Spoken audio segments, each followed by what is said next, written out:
Have you guys had a great week? I think some of y'all are getting really sleepy on me. All right, can y'all stay awake for 10, 15 minutes maybe, you think? All right, because we got a great message tonight. And I want you to find somebody, no, you don't go real far, but find someone you haven't already told already. Give them a fist bump and say, you are chosen. It needs to be someone you hadn't already told them that sometime this week. Make sure everybody gets told. Don't let anybody be left out. You are chosen.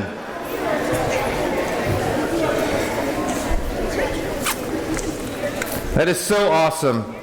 You know, it's so important that we do fully come to understand.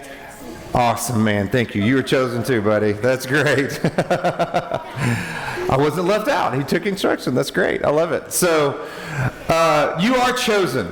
And I hope if you don't remember anything else that we talked about this week, that you go home knowing that you are precious to God. That God has a purpose. He has a plan for your life.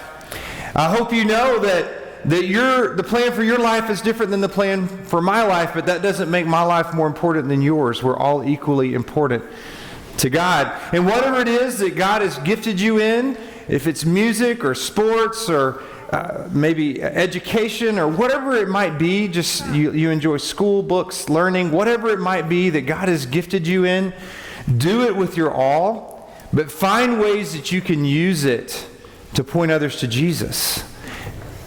Because we also talked about the fact that we have to be real careful as we remember that we are chosen, that we are special, that we don't get selfish and self-centered. Because this morning we talked about the fact that we need to love others, right? We need to love God and we need to love others, right? And we need to see others the way God sees them, as His precious creation. And if we begin to see people the way God sees them, we stop seeing what's wrong and we start seeing what's right. And we stop seeing what's different and we start seeing how we're alike. And we start seeing most of all how every person needs Jesus. Today we're going to talk about a story from the book of Mark. If you want to flip over to the book of Mark, it's actually a story that I believe kind of talks about every single thing that we have talked about this week. It's a great example of the things that we've talked about this week. And I think there's a lot we can learn from it. Mark chapter 2 is where we're going to be studying. Now, here, as we said this morning, Jesus has been doing His ministry for a while. People knew about Him. He was really popular. People were going all around. Everywhere He went, He would draw crowds, and people would come to hear Him teach. They would come to see Him do these miracles because they knew there was something different about Him, and they wanted to come see Jesus. And that's where our story today picks up here in Mark chapter 2, beginning in verse 1. It says, "And when He returned," now let's talk about Jesus. "And when He returned to Capernaum, after some days, it was reported that He was at home." So people were kind of keeping up with Him and what was going on. "And many were gathered together so that there was no more room, not even at the door." So He had packed the house, all right? The house He was staying in was completely full. There was no more room left in the house. "And He was preaching the word to them. And they came bringing to Him a paralytic, carried by 4 men." How many men? 4 men, all right? "And they could not get near Him because of the crowd." All right, so the house is packed. They're trying to bring this guy who can't walk to Him, and they cannot get in the house, all right? It's too crowded, all right? "So they removed the roof above Him, and when they had made an opening, they let down the bed on which the paralytic lay. And when Jesus saw their faith, He said to the paralytic," now what did Jesus see? Their faith, all right? "And when Jesus saw their faith, He said to the paralytic, 'Son, your sins are forgiven.' Now some of the scribes were sitting there questioning with all their hearts questioning in their hearts, why does this man speak like that? He is blaspheming. Who can forgive sins but God alone? And immediately Jesus perceived in his spirit. So Jesus is God, right? So he knew what they were saying in their hearts. And thus questioned within themselves and said to them, why do you question these things in your hearts? Which is easier to say to the paralytic, your sins are forgiven, or to say, rise, take up your bed and walk? But that you may know that the Son of Man has authority on earth to forgive sins, he said to the paralytic, I say to you, rise, pick up your bed, and go home. And he rose and immediately picked up his bed and went out before them all, so that they were amazed and glorified God, and saying, we never saw anything like this. So let's think about this for a minute. These guys were obviously friends of this guy who couldn't walk. Now I want you to think for me a minute. Did they look at this guy and say, whoa, he's weird, he can't walk, that's kind of weird, I'm not going to hang out with him. He's different than me. Did they say that? No. Did they say, that's not my problem, that's his problem, I'm not going to worry about that? What did they say that? Did they say, that might be really hard and I don't really want to get involved, it's not really my business? Did they say that? What did they do? They helped him, right? They saw him and they decided to help him. You know, that's the thing. And what do you think made them want to take this man to Jesus? Their faith. Their faith. That's exactly right. It was their faith. They knew that Jesus was the Messiah and that he needed Jesus. He needed to be saved and he needed to be healed, right? So they knew that. They saw that and they knew that. So they took what they knew about Jesus in their head and they put it in their heart. You see, that's the difference between knowing about God, knowing about Jesus. That's cool. Even Satan knows about him, right? But when you take it from your head to your heart, that's what we call faith. And when we do that, it changes how we see things. And it changes what we do. Right? So these guys didn't just talk about it, they did something, right? They did something, and they loved God enough that they saw this man, even though he was a paralytic. And guys, this was a different time. Like when people were paralyzed and they had diseases or things like that, in this culture, people like, well, they must have done something really wrong, or their parents probably did something wrong, so we can't associate with them, right? So it's even worse than it is today, right? So for them to take this step was a big deal in this culture. But they loved him enough to see this man as someone that was precious to God. They weren't just thinking about themselves. They were thinking about others. And I want you to think about what they did, all right? Now think about this. They didn't have a wheelchair, right? They didn't have a scooter, right? How did they get him to Jesus? They had to carry him. Did they give up? No, they went forward and they did it. So they get there and they'll think they've carried him across town, all right? That's probably hard. They may have even been barefoot or whatever because they didn't have shoes and stuff. I mean, like, this is a big deal. So they carried him across town. They get to the house, and what do they find? Nothing's too packed. It's packed. They can't get to Jesus. Did they give up? No. So they climb up to the roof. They get to the top of the roof. Did they give up? What do? They cut a hole in the roof. Right? Now, I just always think this is really cool. You can imagine what all the people in the room think when they start. I mean, if we're in here talking and suddenly, like, you hear banging and somebody rips a hole in the roof and suddenly this guy comes down from the roof in front of you. That'd be pretty weird, right? Right? So they didn't give up. They kept pushing forward. They did whatever it took to get the man to Jesus. Let that soak in. Do we give up sometimes? Maybe if we have a friend at school that maybe makes fun of us because we go to church, or maybe because we invite them to church one time, or we try to tell them about Jesus, they say no. We're like, oh, well, we tried. It's kind of easy to do, right? But did these guys give up? No. They kept moving forward. They kept doing whatever it took to get their friend to Jesus. That is the kind of faith that we're talking about, right? A kind of faith that loves your friends enough to do whatever it takes to get them to Jesus. To get them to Jesus. It's faith that's put into actions, right? So it really brings to question, do we really believe Jesus is who this Bible says he is? Do we really believe that? Because it's easy for us to think about, oh yeah, Jesus, he was this cute little baby. Coochie coochie goo, right? He was a little baby in a manger, and he was cute. That's true. He was a baby. That's cool. And there were animals in the manger, and we talk about the nativity, and that's all true, right? And we know that he was a young boy, and we talk the story at the temple, and he was your age at one time, and we think about that, and that's also true, right? Those are all things that are true about Jesus. He was a great teacher. People like to hear him teach. Also true, right? He was a great teacher. He taught in a way that people listened. But he was more than a wise man because he could do some cool stuff, right? He could heal people, right? He could raise people from the dead. I mean, that's really cool and all true.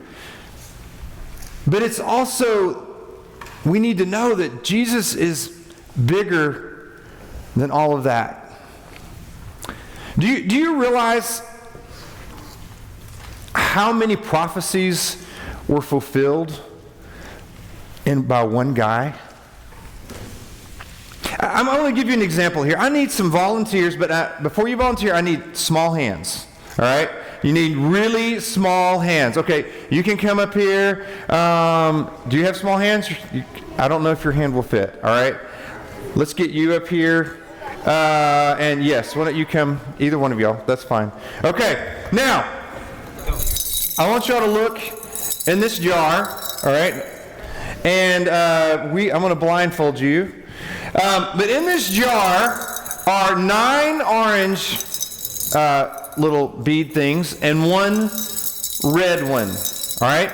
Now, he's going to have a 1 in 10 chance of getting the red bead. All right? Do you think you can get the red bead out of here? Do you think you can get it in one try? All right? Let's see. That's a 1 in 10 chance. That's a pretty good chance. All right? So I'm going to put this around your head. Can you see? Don't cheat. No, I can't. Okay. All right. Now, all right, I'm going to mix this up, and let's see. You got a pretty good chance of getting this one. All right, 1 in 10, you can get it. All right, what'd you get? You got an orange one. Okay, that's okay. Try again. Go ahead and put it back on. Let's try again. 1 in 10 chance. We're going to give him another chance. It's a 1 in 10 chance. All right. Ooh, you almost had it that time. Did you get it? 1 in 10 chance. All right, let's give him one more try. All right, one more try. All right. Oh, man. Man, all right, so 1 in 10 chance. He tried 3 times. How many times did he get the red bead? You probably could get it eventually, right? It might take a little while. It might take a few hours or, whatever. But he'd eventually get that one, all right? So what was your name? Levi. Levi. Thank you, Levi. You can go have a seat. Let's give it up for Levi. All right, what's your name? Araya. Araya. All right, Araya. You think you can find it? No. All right, now what we're going to do, I like your honesty. That's awesome. There is 100 beads in this one, all right? You got 99 blue and 1 red. So you've got 1 in 100 chance of getting the bead out of this one, all right? So even less chance on this one, all right? So let's see if you can find, oops. I always drop stuff. What is the deal? Okay, thank you. All right, here you go. Find the red bead. You gonna get it? I don't know. Let's see. What'd you get? Oh, almost. All right, you were close to it. All right, let's give it another try. 1 in 100 chance.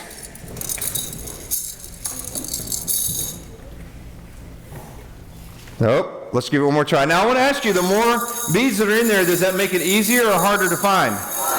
Harder, okay.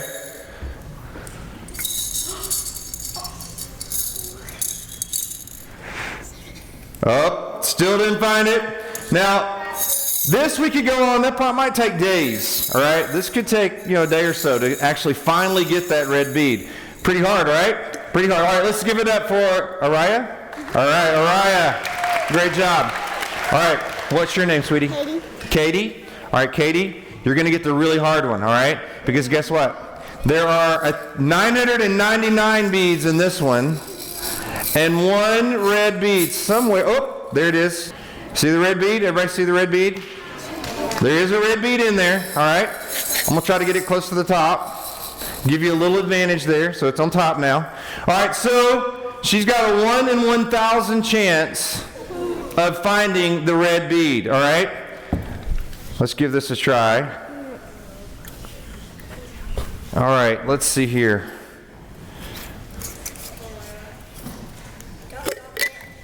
Oh, I know. I don't need to drop it, do I? Y'all know me now, right? I'm clumsy. It's right there. All right, what'd you find? Black. Black. Okay, let's keep trying.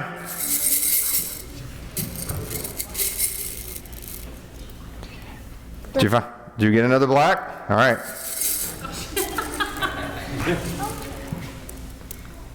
Did you get it? All right, I'm going to give you one more try.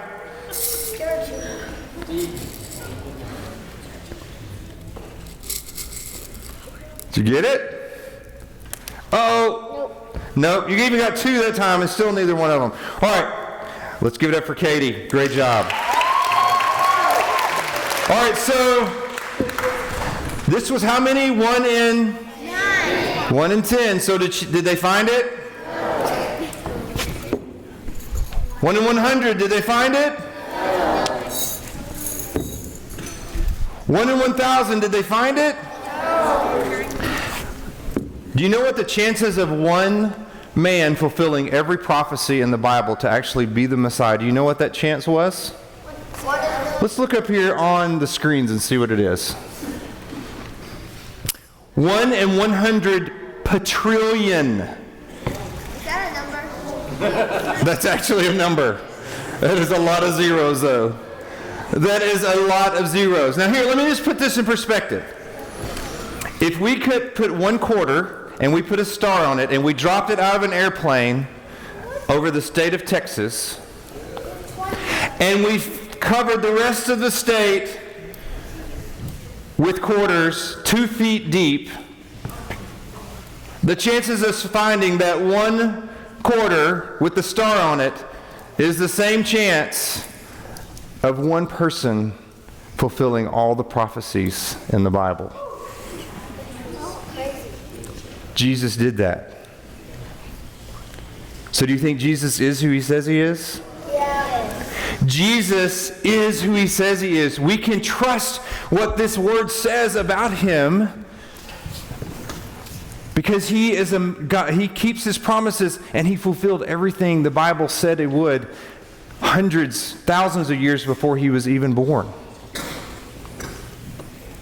And if we truly believe that Jesus is who he says he is, and we have truly made him the boss of our life,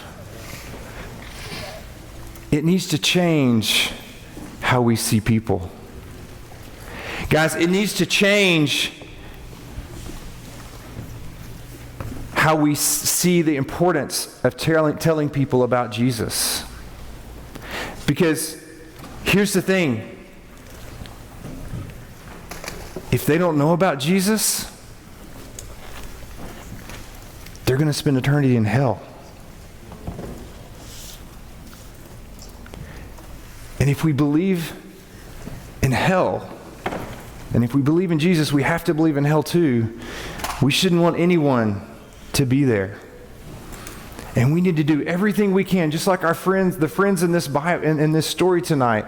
They did whatever it took to get their friend to Jesus. We need to do the same thing.